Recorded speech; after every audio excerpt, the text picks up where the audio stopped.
Seekor anjing pelacak dari unit K9 Polda Riau bernama Reno mati saat mencari korban banjir di Kabupaten Agam, Sumatera Barat. Anjing pelacak berjenis Belgian Malinois itu tewas usai membantu petugas mencari korban selama sepekan lebih. Reno diterjunkan di titik yang sulit dijangkau untuk mencari jenazah korban banjir dan longsor. Diduga anjing berusia 8 tahun 4 bulan itu tewas akibat kelelahan dan cuaca ekstrim. Kematian Reno menyisakan duka mendalam bagi personel Polda Riau yang selama ini bersama Reno melakukan misi pencarian korban. Reno dan puluhan anjing pelacak unit K9 menjadi hewan andalan tim SAR dan kepolisian saat situasi bencana seperti banjir, longsor, dan gempa. Di tengah kondisi area yang luluh lantak, pencarian korban yang tertimbun sulit dilakukan. Di Tapanuli Selatan, Sumatera Utara, 4 anjing pelacak diandalkan untuk menemukan para korban hilang di Desa Garoga, Desa Aik Ngagol, dan Desa Huta Godang. Jadi arealnya cukup luas di sini, kemudian banyak kayu-kayu juga, kayu-kayu yang sangat besar. Kendala kami itu begitu ada ditemukan titik, kendalanya masalah untuk alat berat, hanya itu saja sih. Punya tugas berat di medan bencana hingga kasus pidana, tidak semua anjing bisa dilatih menjadi anjing pelacak. Biasanya dipilih dari ras Belgian Malinois, German Shepherd, dan Dutch Shepherd karena memiliki kecerdasan kekuatan fisik dan penciuman tajam. Memiliki lebih dari 200 juta reseptor, anjing jenis itu mampu menemukan barang bukti tersembunyi, membaui narkoba, senjata, dan bahan peledak, serta menemukan bau manusia dari jarak berkilometer. Tim Liputan iNews melaporkan.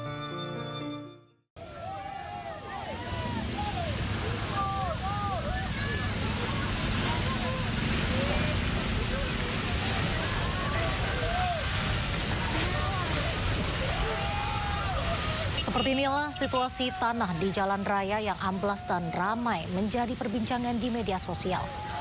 Upaya pembuatan parit darurat di Jalan Pacuan Kuda, Kabupaten Bener Meriah Aceh menggunakan ekskavator untuk mempercepat aliran air di sisi kanan jalan justru berujung fatal. Struktur tanah di bawah badan jalan yang ternyata hanya berupa pasir tidak mampu menahan gerusan air. Akibat aspal amblas hingga memotong badan jalan dan runtuh seketika.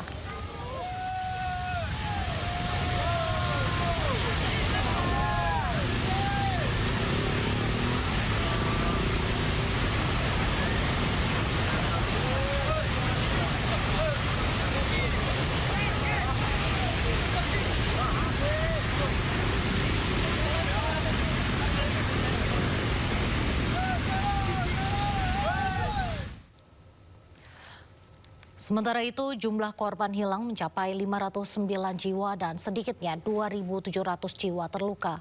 536 fasilitas umum rusak, 25 fasilitas kesehatan rusak, 326 fasilitas pendidikan rusak, 115 gedung atau kantor rusak, dan 295 jembatan rusak.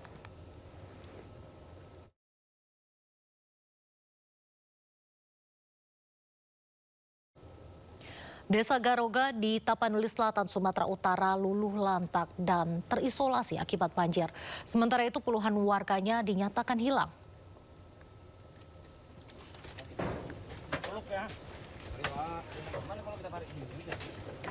Wajah Desa Garoga yang terletak di tepi jalan lintas Sumatera, Kabupaten Tapanuli Selatan, Sumatera Utara, kini luluh lantak.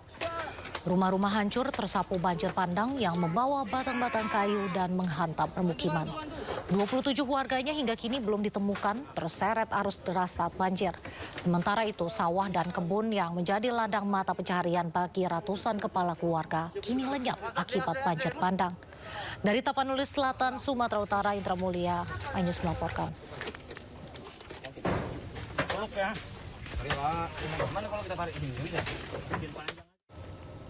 Pemirsa, korban jiwa akibat banjir bandang, longsor, dan angin kencang di Kabupaten Agam, Sumatera Barat bertambah menjadi 169 orang.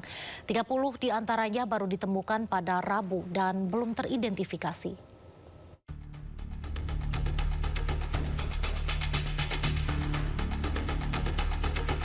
Korban jiwa akibat banjir bandang, longsor, dan angin kencang di Kabupaten Agam, Sumatera Barat bertambah menjadi 169 orang. 30 diantaranya ditemukan sepanjang Rabu dan belum teridentifikasi. Di sejumlah daerah, warga dan petugas membangun jembatan darurat secara swadaya untuk mempermudah akses evakuasi dan juga mempercepat mobilitas petugas dan pengiriman logistik. Seiring terbukanya jalur, bantuan pun mulai masuk ke wilayah-wilayah yang sebelumnya terisolir. Namun di bagian timur Kabupaten Agam masih ada 2 lokasi yang belum dapat dilalui kendaraan, yaitu Nagari Pagadih di Kecamatan Palupuah dan Nagari Sungai Landia di Kecamatan Ampekoto. Untuk yang masih tertutup aksesnya adalah di daerah Palupuah ada daerah Pagadih, kemudian di Empat Koto itu ada daerah Sungai Landia. Dan alhamdulillah walaupun situasi masih tertutup, masih upaya untuk melakukan upaya membuka jalur di situ masih terus dilakukan. Hingga Kamis pagi, jumlah pengungsi mencapai 12.800 jiwa di 7 kecamatan. Sebagian besar pengungsi berasal dari wilayah yang masih tertutup material banjir bandang dan longsor. Dari Agam, Sumatera Barat, Wahyu Sikumbang, iNews melaporkan. Maksud Hati hendak menemui nenek di kampung halaman di Sumatera Barat. Seorang warga negara asing asal Malaysia turut menjadi korban banjir bandang di daerah Padang Panjang.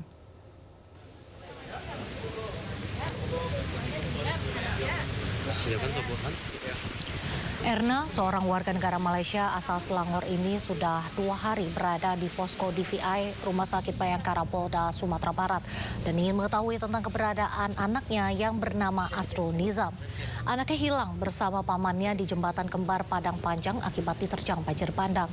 Asrul Nizam sengaja datang ke Sumatera Barat untuk menemui neneknya yang berada di daerah Padang Panjang bersama pamannya.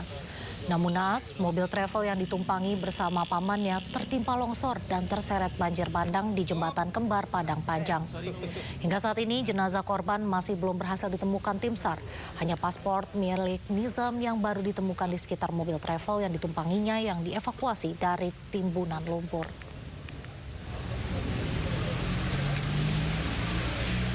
Dari Malaysia hari Minggu, terus ke sini. Dan terus ketemu. Semalam disuruh ke sini lagi, jadi sampai sekarang belum dapat lihat. Bu, sampelnya udah Bu kasih di sini, sampel DNA, sampel data gitu, udah diberikan. Kita mau ngasih, tapi orangnya nggak mau, di sininya nggak mau ngambil. Kenapa? Itu persoalannya, saya nggak tahu. Diduga akibat stres dan kelelahan di cuaca ekstrim, seekor anjing pelacak dari unit K9 Polda Riau mati usai membantu pencarian korban di lokasi bencana. Kematian anjing bernama Reno menyisakan duka bagi personil polisi dan juga tim SAR.